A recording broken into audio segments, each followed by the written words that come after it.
Magandang umaga po, Miss Mayumi.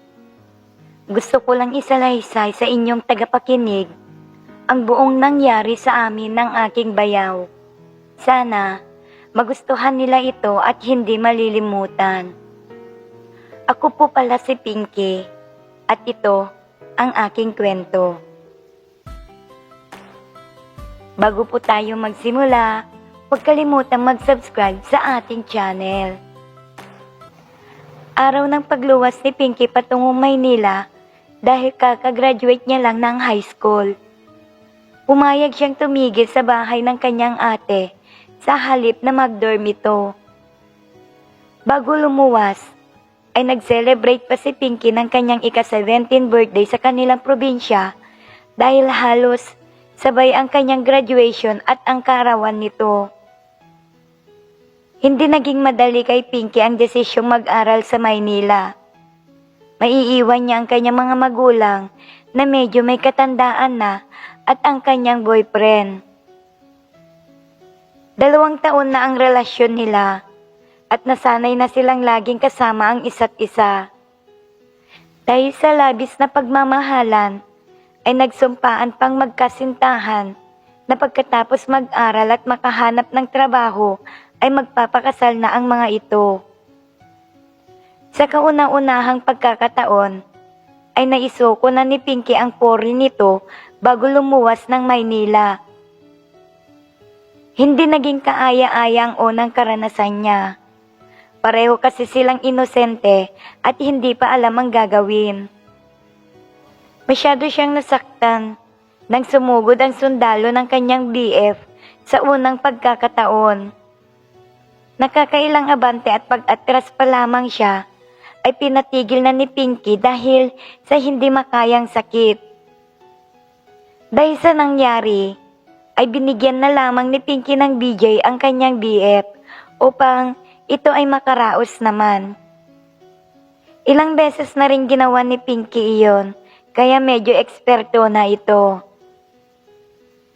Simula noong una nilang subukan ang bembangan na iyon, ay hindi na ito muling naulit pa. Natakot na kasi si Pinky dahil sa sakit na dulot ni Sargento. Kahit ganoon ang laging eksena, ay nakakarating naman sila sa pinakarurok ng lupa. Matapos ang buong araw na biyahe, ay nakarating na siya sa Maynila. Sinalubong siya ng kanyang ate at ang asawa nito. Kakakasal lamang ang kanyang ate nung 1 taon. 21 anyos ang kanyang ate, samantala mas matanda ng 2 taon ang asawa nitong si Mike. Noon lang unang namit ni Pinky ang asawa ng kanyang ate. Hindi kasi siya nakasama sa kasal nito noon sa Maynila. Unang gabi pa lang niya sa bahay ng kanyang ate, nakahiga na siya sa kanyang kama at hindi dalawin ng antok. Mukhang namamahay at naninibago pa ito sa bagong paligid. Medyo dinadalaw na siya ng antok nang may maulinigan siyang ingay. Boses ng kanyang ate at bayaw na nasa kabilang kwarto.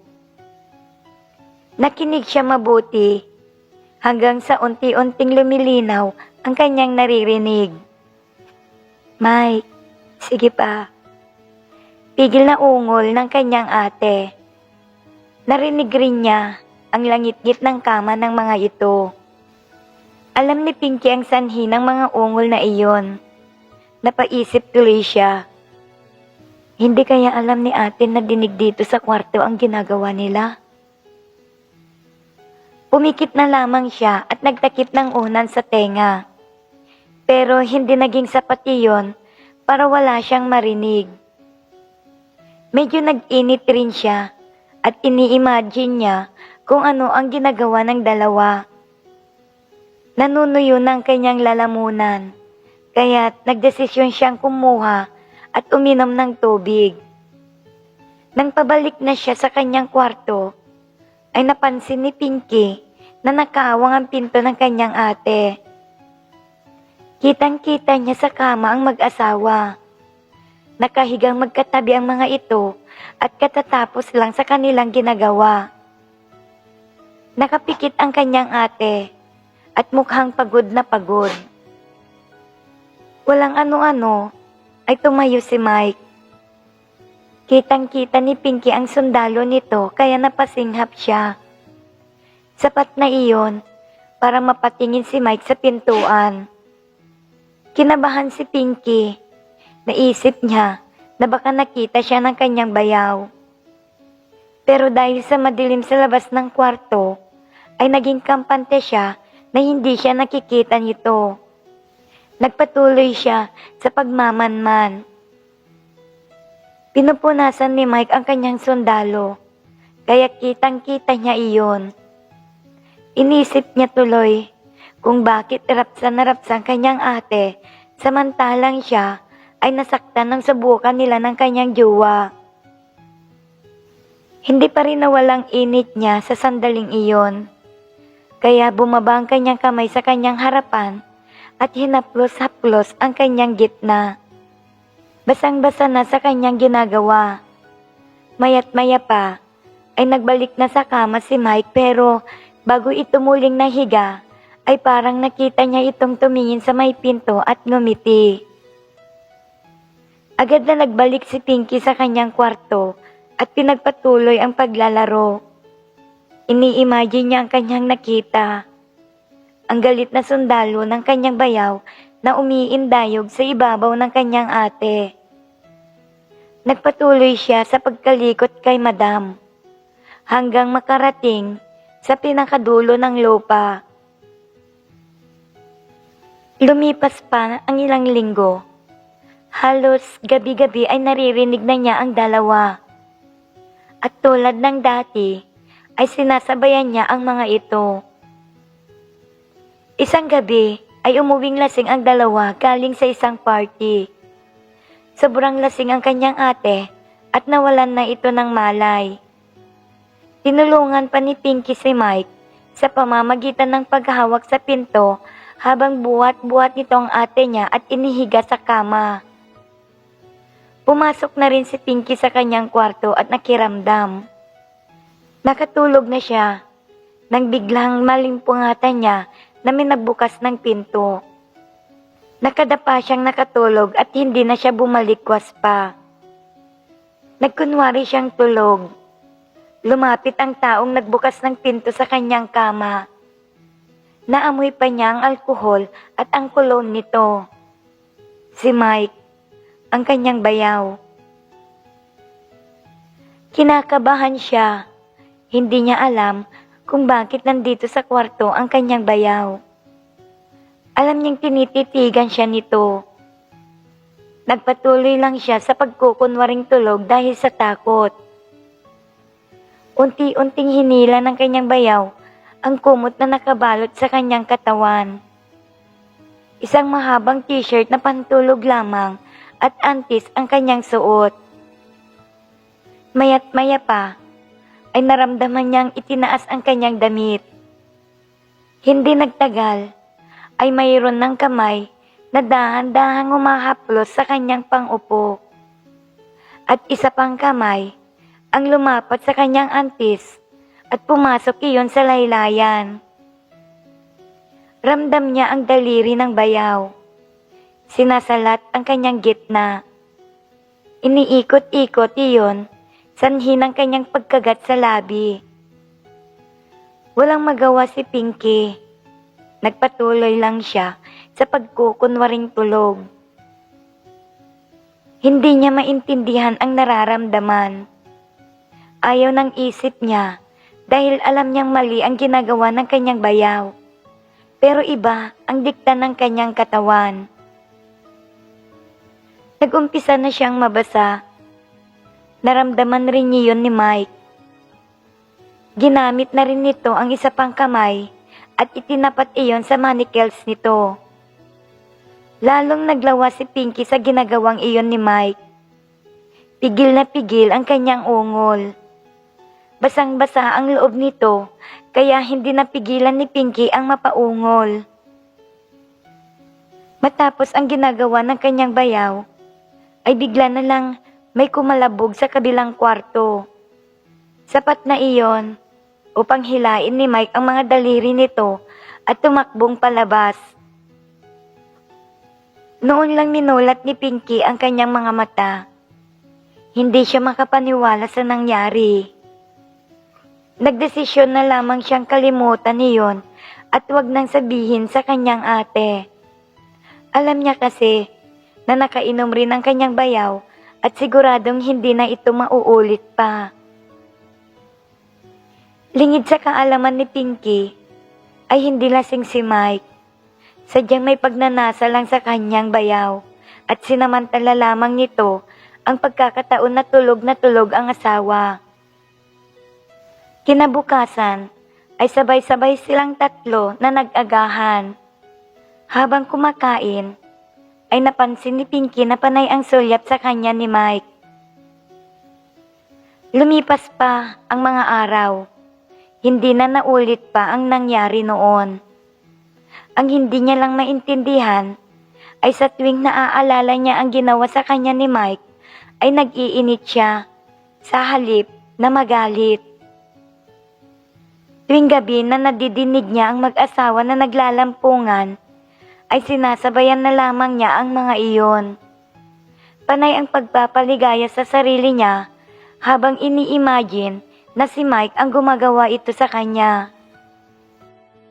Isang araw ay naisipan nilang mag-overnight sa isang resort hotel. Excited si Pinky dahil ngayon lang siya makakatigil sa isang hotel. Pagdating nila ay nalaman nilang iisa lang ang available na room at kinabukasan pa magkakaroon ng extra. Dahil sa malayo ang biyahe at maganda ang resort, ay nagdesisyon na lang sila na kunin ang nag-iisang kwarto para sa gabing iyon. Kailangan nilang mag-share muna bago sila magkaroon ng sariling room kinabukasan. Malaki ang kwarto at may 2 queen-size bed na pinaghihiwalay ng isang bedside table. Pagkatapos nilang maitabi ang mga gamit, ay agad silang nagbihis para mag-swimming. Exclusive ang resort at kailangan naka-bathing suit at trunks ang mga maliligo. Alam iyon ng ate ni Pinky, kaya nagdala ito ng pinagliitang bathing suit para sa kanya. Hindi sanay si Pinky kaya hiyang-hiya pa siya nang lumabas pagkabihis. Pumasok na si Mike upang magpalit ng kanyang pangligo. Paglabas ay naka-swimming trunks na lang ito. Hindi maiwasang hindi mapatingin si Pinky sa ibaba at napalunok ito. Napansin din iyon ni Mike at lihim siyang napangiti at unti-unti niyang tinutokso ang hipag. Pagdating sa pool ay medyo tahimik pa sila pero hindi nagtagal ay naghaharutan na silang tatlo. Panay ang tilamsik ng tubig sa ginagawa nilang paglalaro. Pinagtutulungan nila ang kanyang ate si Mike na hindi naman nagpapatalo. Binuhat nitong asawa at inihagis sa tubig. Ganon din ang ginawa nito kay Pinky pero kakaiba ang ginawa niyang pagbuhat. Hinawakan niya si Pinky sa likod at sinapo ang madam bago niya inihagis. Agad napansin ni Pinky yung panakaw na paghipo sa kanya ng bayaw. Pero nagpatuloy pa rin sila sa paglalaro. Ilang ulit pang binuhat at inihagis ni Mike ang asawa at si Pinky. Alam na ni Pinky kung saan mapupunta ang kamay ni Mike. Nakahanda na siya at nag-e-enjoy na rin siya sa ginagawa sa kanya. Sa huling buhat sa kanya, ay lumusot pa ang isang daliri ni Mike sa laylayan ng kanyang bathing suit. At ramdam niya ang ginawa nitong pagsalat sa kanyang gitna bago siya inihagis. Matapos mag-swimming ay pagod na silang lahat, kaya nagpasya na silang bumalik sa kanilang room at kumain. Kinagabihan, sabay-sabay silang natulog. Nalimpungatan si Pinky sa mga kaluskos.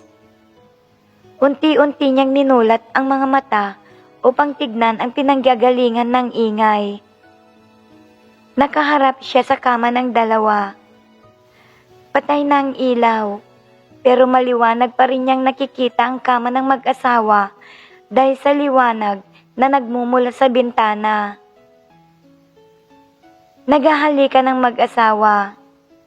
Kitang-kita niya kung paano pagigilan ni Mike ang ate nito. Mike, wag. Baka magising si Pinky. Narinig niyang sabi ng kanyang ate. Bukas na lang pagsulo na natin. Dagdag pa nito. Sandali lang ito, mahal. Pigilan mo na lang ang pag-ungol, please. Sagot naman ni Mike. Wala nang makakapigil sa kanya. Bugli na siya kanina pa. Tahimik lang si Pinky habang nakamasid sa kanila. Naalala tuloy niya ang kasintahan at ang kanilang ginagawa. Hindi niya namalayang bumaba na ang kanyang kamay at kinalabit na si Madam. Kitang-kita niya kung gaano kagaling ang ate niya at kung paano niya galitin ang sundalo ni Mike sa kanyang harapan. Tama na, Mike. Sumugod ka na. Dilat na dilat si Pinky. Gusto niyang makita kung paano sumugod ang sundalo ng bayaw sa kanyang ate. Nag-umpisa na siyang umurong sulong at nag-umpisa na rin si Pinky sa kanyang ginagawa. Sinasabayan nito ang bawat galaw ng bayaw. Hindi nagtagal ay nakarating na sa ikapitong langit ang kanyang ate. Nagtakip ito ng unan sa mukha upang pigilin ang ungol. Malapit na rin siya, kaya't bumilis na ang pagkakalikot niya sa kanyang daliri. Dahil sa rapsa, ay hindi niya napigilan ang umungol. Narinig iyon ni Mike at napatingin sa kama ni Pinky. Kitang-kita niya ang panginginig ng katawan nito. Nakatingala at nakapikit habang nasa loob ang antis nito ang kamay. Pagdilat ni Pinky, ay nagulat siya nang makitang nakatingin sa kanya ang bayaw at nakangiti. Kinabukasan, nag-agahan na sila sa restaurant ng hotel. Pagkatapos, ay inayos na nila ang isa pang kwarto para kay Pinky. Magkatabi ang room ng mga ito at parehong may king-size bed. Kaya, tuwang-tuwa si Pinky na mayroon na siyang sariling kwarto. Pagkakain ng tanghalian, ay sinabihan siya ng ate na magtigil lang muna siya sa kanyang kwarto at magpaispa silang mag-asawa. Nagtigil na nga lang si Pinky sa sariling kwarto nito. Nanood na lang siya ng TV at habang nagpapalit-palit ng channel, ay napatigil siya sa isang movie na may bembangan. Saglit lang ang eksena pero sapat na iyon upang maalala niya ang nangyari nung nakaraang gabi. Nag-umpisa na siyang magliyab. Samantala, ang mag-asawa ay nakarating na sa spa ng hotel. At dahil isa lamang ang available, ay pinauna muna ni Mike ang asawa. Sinabi nito matutulog na lang muna at mamaya na lang siya babalik. Habang pabalik sa kwarto, ay nag-isip si Mike na mahigit 2 oras ang spa, kasama na kasi dito ang lahat pati na ang masahe. Papasok na siya sa kwarto nang may naulinigan siya sa kwarto ni Pinky. Inilapit niya ang tenga sa kabilang pinto at lumiwanag ang kanyang narinig. Si Pinky, umuungol. Agad na naglaro ang isip ni Mike. Mukhang may ginagawang kababalaghan ang hipag, kaya pagkakataon na niyang isakatuparan ang plano niya. Dali-dali siyang pumasok sa kwarto nilang mag-asawa upang kuhanin ang spare key ng kwarto ni Pinky. Malakas ang kabog ng kanyang dibdib habang unti-unting binubuksan ang pintuan ni Pinky. Pagkabukas niya, ay nakita agad niya ang pakay. Nakahiga si Pinky sa kama at nasisiyahan sa ginagawa. Nakapikit ito at hindi niya namalayan na may pumasok sa kanyang kwarto. Dahan-dahang sinara ni Mike ang pinto at tahimik siyang lumapit sa kama ni Pinky. Agad na nagalit ang sarhento at inilapat ang labi niya kay Madam. Ikinagulat naman iyon ni Pinky. "Kuya, anong ginagawa mo kay Madam?" "Huwag kang maingay, Pinky. I-enjoy mo na lang ang ginagawa ko sa'yo." Wala na siyang nagawa, kundi hayaan na lang ang bayaw. Nilalagnat na rin siya dahil sa ginagawa niya kanina. Sa una ay tahimik lamang siya, ngunit di nagtagal ay hindi na niya mapigilan ang humiyaw. Hindi maipaliwanag ni Pinky ang rapsan na nararamdaman. Hinila ni Mike ang kamay ni Pinky at ipinahawak kay Sarhento. Alam na ni Pinky ang kanyang gagawin. Pinatigil ni Pinky si Mike sa kanyang ginagawa at tumayo. Akala ni Mike ay tapos na ang kanyang kaligayahan. Ngunit, nagulat na lang siya nang paupuin siya ni Pinky sa kama sabay luhod nito sa harapan niya. Nagulat pa si Mike sa galing ni Pinky at nang maramdaman niyang malapit na siya, inihiga na niya sa kama ang hipag. Itinutok nito ang galit na sundalo kay Madam at tuloy-tuloy na ang pagsugod. "Kuya, ang rapsa." Ramdam ni Mike ang likido na bumalot sa kanyang sundalo. Kaya naman bumilis na ang paggalaw nito hanggang sa sila ay matapos. Ilang minuto ang lumipas. Tumunog na ang cellphone ni Mike. Malapit nang matapos ang ate ni Pinky, kaya pinapabalik na siya nito sa spa. Tumayo na si Mike at agad na nagbihis. Humalik pa siya sa labi ng nakatulog na pagod na si Pinky bago ito lumabas. Mula nung araw na iyon, kapag may pagkakataon ay gumagawa sila ng kababalaghan. At makalipas lamang ng 5 taon, ay bumalik na si Pinky sa probinsya nila at nagpakasal sa kanyang boyfriend.